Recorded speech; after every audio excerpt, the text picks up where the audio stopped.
안녕하십니까, 정환진입니다. 오늘 소개해드릴 이성호 대표는요, 보시는 것처럼 어린 시절부터 활동적이었습니다. 활동적이란 말은요, 대부분 CEO가 갖춰야 될 기본적 자질 중에 하나입니다. 실제로 이성호 대표는요, 대학을 졸업하고 기업체에 취직도 해보고요, 또 부품 회사를 만들어서 부품을 유통시키기도 해보고요, 학원 사업도 해보고, 그리고 마지막으로 시작한 것이 이 갈비를 판매하는 외식 사업이었습니다. 근데 그 사업에서도 본인이 활동적이기 때문에 열심히 뛰어다닌 덕분에 지금은 160억 원의 매출액을 올리고 있는 회사로 성장했습니다. 실제 이성호 대표는요, 1950년 서울에서 태어났습니다. 8남매 중에 6번째였으니까 정말 부모님 사랑을 제대로 못 받았다고 할 수도 있을 거예요. 실제 부모님은 굉장히 선량한 분이었고요. 이 8남매를 양육하는 것이 아시겠지만 무척 어렵습니다. 다행히 형님이 약대를 졸업해서 약사를 했습니다. 집안의 가장 역할도 자임을 했던 거죠.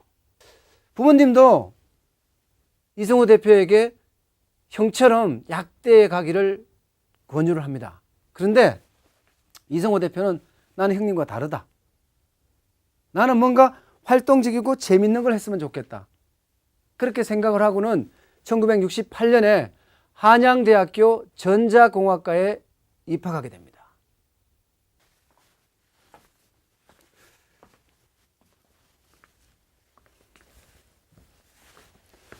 실제로 이성호 대표는요, 대학생활 내내 딱 하나만 생각했습니다. 빨리 졸업해서 돈을 벌자. 실제 대학생활 하면서도 돈 버는 방법에 대해서 연구를 거듭할 정도였으니까요. 실제로 1974년에 대학을 졸업하자마자 작은 부품 조립 회사에 입사를 하게 됩니다. 그 회사는 외국계 반도체 회사였는데요, 주로 부품을 생산해서 납품하는 그런 생활이었습니다. 그러다 보니까 생활 자체가 다람쥐 쳇바퀴 돌듯 늘 한결같았던 거죠. 그때 형님이 미국 이민을 간다는 겁니다.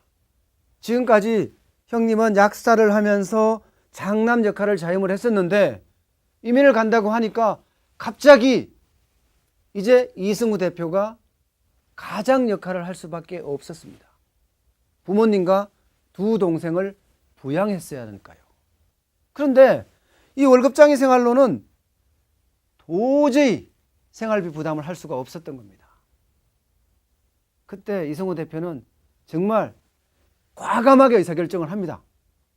그리고는 6개월 만에 첫 직장을 퇴사를 합니다. 왜? 내 일을 찾자는 각오를 가지고 말입니다.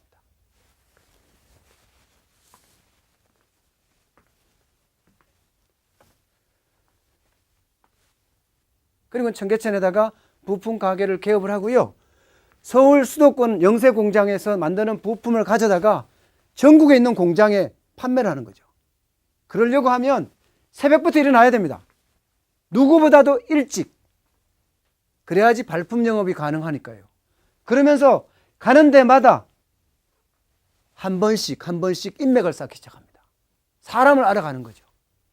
그러면서 조금 더 부품을 한 번만 납품하는 것이 아니라 기왕이면 장기로 3개월이면 3개월, 6개월이면 6개월, 심지어는 2년, 3년까지도 그렇게 장기 계약을 맺으면서 부품 가게 자체를 안정적인 수익 구조로 만들어냅니다.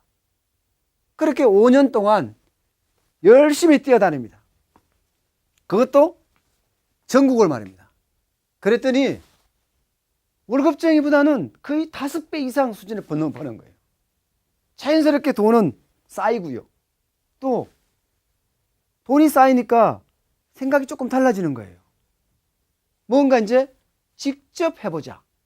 다시 말해서 부품 제조를 하겠다는 욕심까지 냅니다.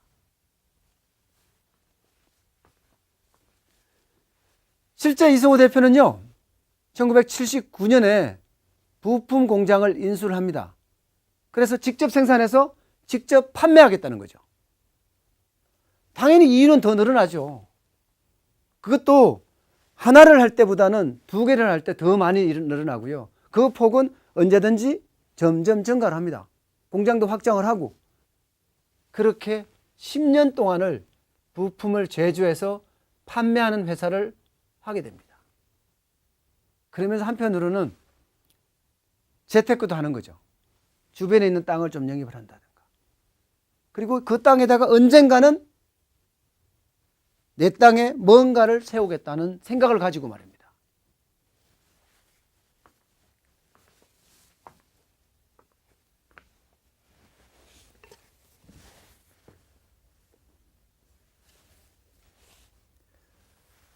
어느 날이었습니다.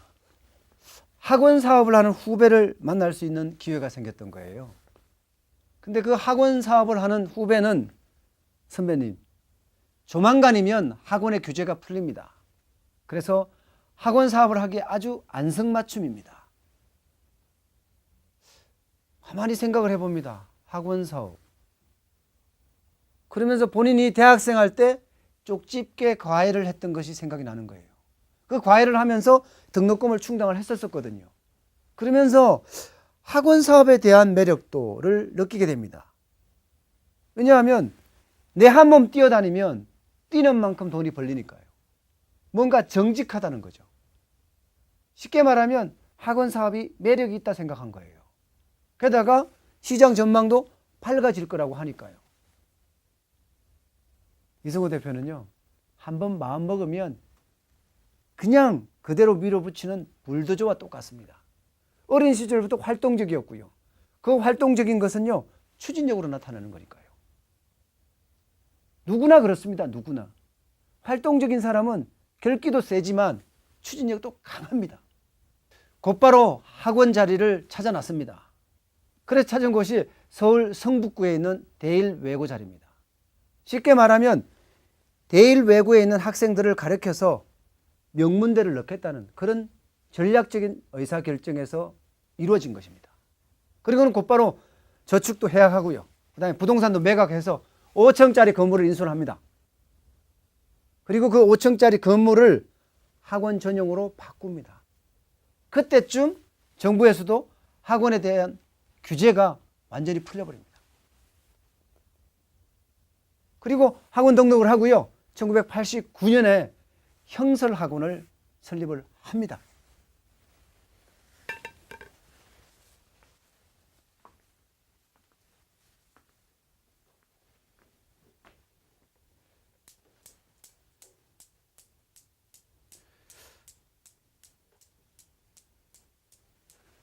이승호 대표가 학원을 열자마자 일단 대일외고 학생들을 공략하기 시작합니다. 그때 취한 마케팅 전략이 학원비 반값 마케팅이었습니다. 성적 우수한 학생에게는 학원비 반값으로 해주겠다는 거죠. 이것은 두 마리 토끼를 한 번에 잡자는 이야기입니다. 우수한 학생들도 유치하고요. 그러면서 자연스럽게 명문 학원으로 거듭날 수 있다는 거죠. 우수한 학생들이 명문대를 많이 들어가 주니까 가능하다는 그런 이야기입니다. 물론 학생들 입장에서도 성적이 우수한 친구들은 학원비를 절감할 수 있으니까 몰릴 수밖에요. 그러니까 입소문이 날 수밖에 없습니다. 당연히 학생들이 몰리니까 이제는 강사들도 몰리기 시작하는 거예요. 자연스럽게 학원의 질도 올라가고요. 실제로 1년을 운영을 했는데 그 학원생의 많은 친구들이 명문대에 진학을 한 겁니다. 그때부터는요, 그야말로 이 학원 자체가 10,000원이었습니다. 심지어 지하 1층조차도 개조를 해서 강의실로 꾸밀 정도였으니까요. 그야말로 승승장구 그 자체였습니다.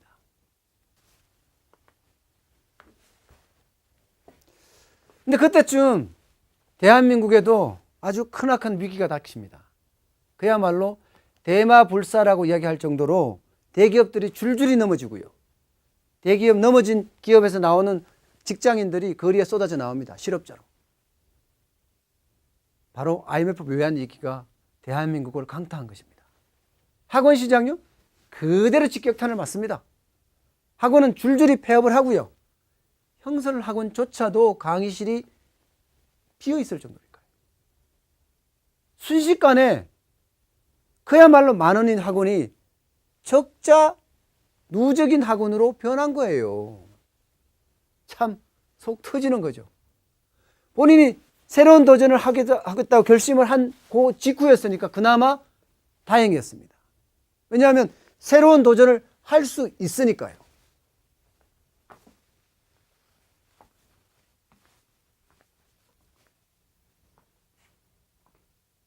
한양공대 모임에 나가게 됩니다. 그 모임에서 쉽게 생각하면 탈북 사업가죠. 전철우 씨를 만나게 됩니다. 거기에서 이 이야기를 하다가 사업가와 사업가가 이야기하다 보니까 뜻이 통한 거예요. 그때 이승우 대표는 전철우 사장에게 내가 그 가맹점을 해보겠다 해서 1998년에 실제 가맹 계약을 맺고 건물 5층 건물 중에 1, 2, 3층을 전철우 고향 냉면이라는 것으로 바꿉니다. 그야말로 국내 최대 규모인 거죠. 물론 4층, 5층은 계속 학원으로 유지를 하고 있었고요. 그런데요, 개업을 하자마자 그야말로 대박 행진인 거예요. 대기줄이 점점 길어집니다. 그러면서 스스로도 야, 외식업이 이런 거구나 하고 그 묘미를 느끼게 됩니다. 사람들이 먹으려고 줄을 서 있으니까 당연히 기분 좋을 수밖에요. 그런데 이게 여름이 지나고 가을을 지나면서 겨울이 온 거예요. 매출액은 대기줄이 점점 길어지더니 어느 순식간에 훅 줄어듭니다. 매출액은 4분의 1 토막으로 잘라지고요. 직원 20명의 인건비도 감당하기 힘들 만큼 순간 생각합니다. 내가 외식업을 너무 몰랐구나. 은발의 오줌 누기라고 했습니다. 순간을 모면하고자 외식업을 받아들였는데 결국 동상을 입고 마는 거죠. 내가 모르고 시작한 사업이라서 아픔이 큰 겁니다. 그런데 이승우 대표는 IMF를 맞아서 대한민국이 우울해 있는 것처럼 그렇게 주저앉아 있지 않았습니다. 왜 이럴까? 실패 요인부터 분석했습니다. 그러면서 외식업에 대한 책들도 사보고요. 그 다음에 전국을 돌아다닙니다. 전국을 돌아다니면서 외식업집이라는 맛집은 다 돌아다니는 거죠. 그러면서 거기서 벤치마킹을 하는 거예요. 맛도 보고 재료도 보고 서비스는 어떻게 하는지 인테리어는 어떻게 하는지 거의 1년 동안 투자를 하면서 외식업이 어떤 것이라는 것을 체득을 하는 겁니다. 그러면서 깨달은 두 가지가 있습니다. 첫 번째는 고객은 귀신이다. 두 번째는 본전 생각나게 하면 안 된다. 이 두 가지입니다. 그건 실제입니다. 고객은 귀신입니다. 맛에 대한, 분위기에 대한, 서비스에 대한 것을 정확히 꿰뚫고 있습니다. 고객이 어리석다고 생각하는 사람은 사업을 하지 말아야 됩니다. 고객은 또 본전 생각나지 않게 해야 됩니다. 그렇게 이승우 대표도 외식업에 대한 경영 철학을 확립을 하고 이제 새롭게 도전하기로 합니다.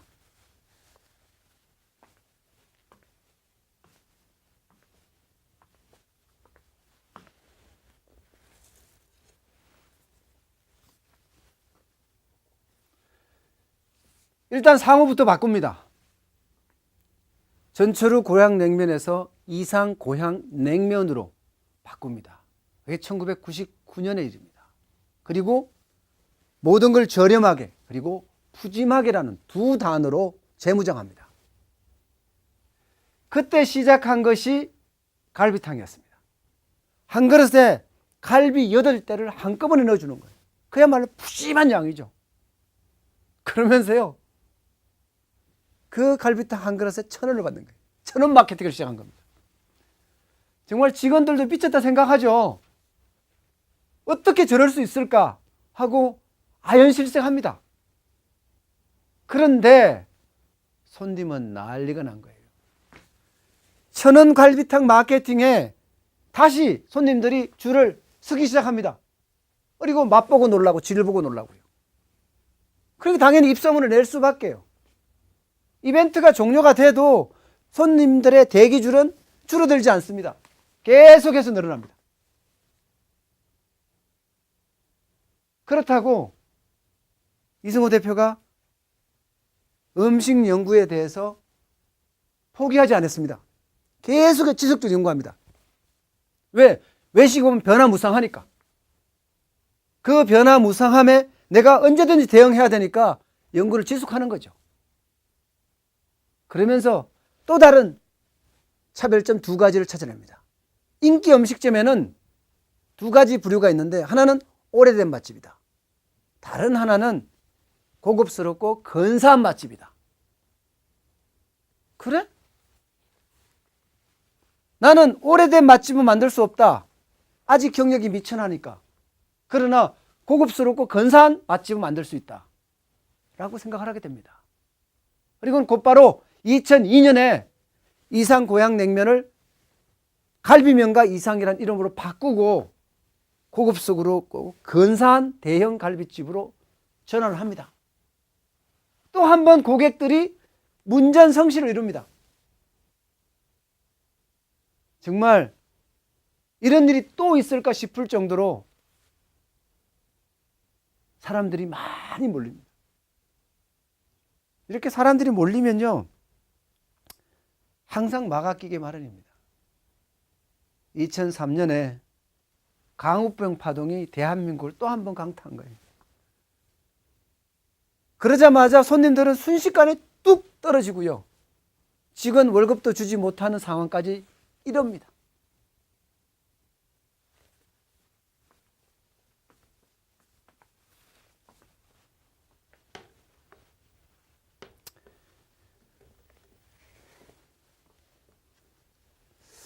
직원 월급을 주지 못한다고 생각을 해보면요, 정말 CEO로서는 피눈물 나는 일입니다. 결국 이승호 대표는 고깃집을 철수를 합니다. 그리고 보쌈집으로 바꾸고요. 다른 한쪽은 일본에서 유명하던 대게집들이 유행을 하니까 나도 여기서 대게집을 해보겠다 하고 대게집으로 바꿉니다. 그런데 이것도 마찬가지였습니다. 여름철 대게집에는 손님이 없는 거예요. 그야말로 본인 스스로 고민 끝에 철수를 했는데 그게 악수였던 겁니다. 오히려 손님들이 가끔 찾아올 때마다 여기가 고깃집이 있었는데 어디 갔지? 하고 이야기할 정도니까요. 그때 다시 이승호 대표는 고깃집으로 돌아갈 것을 결정을 합니다.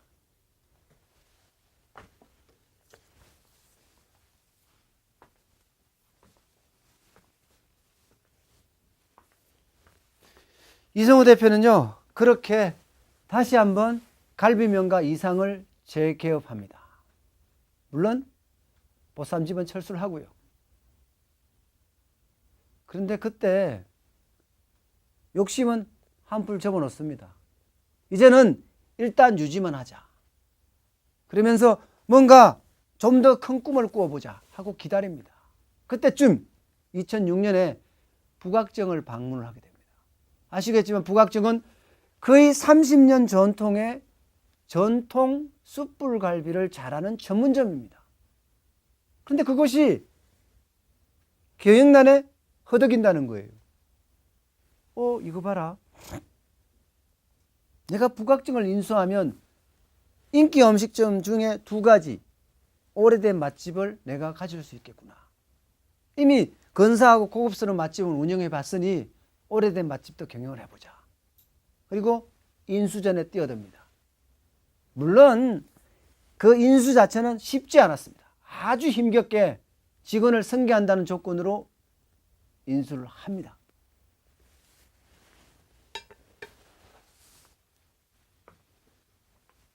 그리고 곧바로 왜 북악정이 경영난에 허덕였을까? 그 원인을 분석에 들어갑니다. 그랬더니 북악정 자체가 일단 교통이 불편한 거예요. 외진 곳에 있으니까요. 게다가 메뉴도 다양하지 않고요.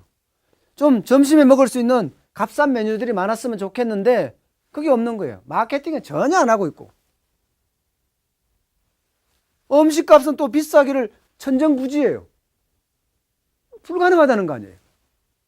그때 이승호 대표는 천원 갈비탕 마케팅부터 먼저 시작합니다. 그리고 전단지를 120만 장이나 찍어서 인근에다 배포를 하는 거죠. 심지어는 인천공항까지 가갖고 오는 외국 손님들에게까지 주는 거예요. 왜냐하면 오래된 맛집이니까 외국 손님에게도 선전할 수 있었잖아요. 그리고 유명 주방장도 영입을 하고요. 그렇게 열심히 노력하니까 당연히 매출은 점점 증가하는 거예요. 북악정에 천원갈비탕이 있단다 라는 말과 함께 손님들은 몰리기 시작하고요. 전단지를 보고 찾아온 외국 손님까지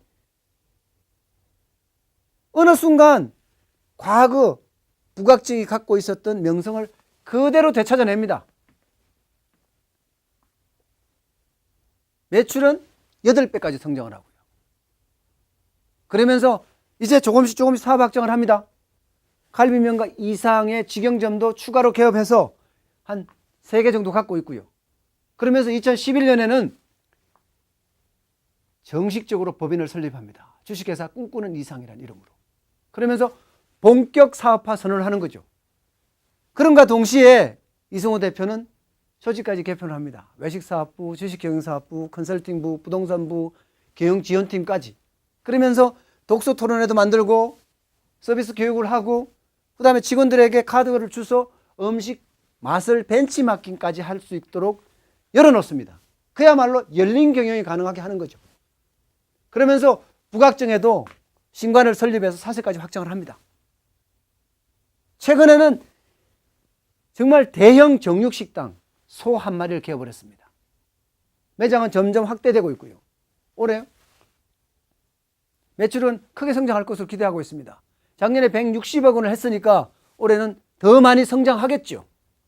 이승호 대표는 이렇게 모든 이들과 함께 하면서 그들 속에서 음식도 개발하고요.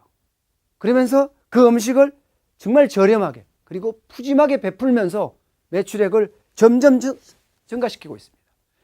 남다른 외식 경영 기법을 만들어내는 거죠. 언젠가는 매출 1000억 시대를 이루려고 생각을 하고 있습니다. 이승호 대표는 늘 생각합니다. 생각한 대로 이루어진다고. 1000억은 생각한 것이기 때문에 이루어질 것이라고 믿습니다. 오늘 여기까지입니다. 고맙습니다.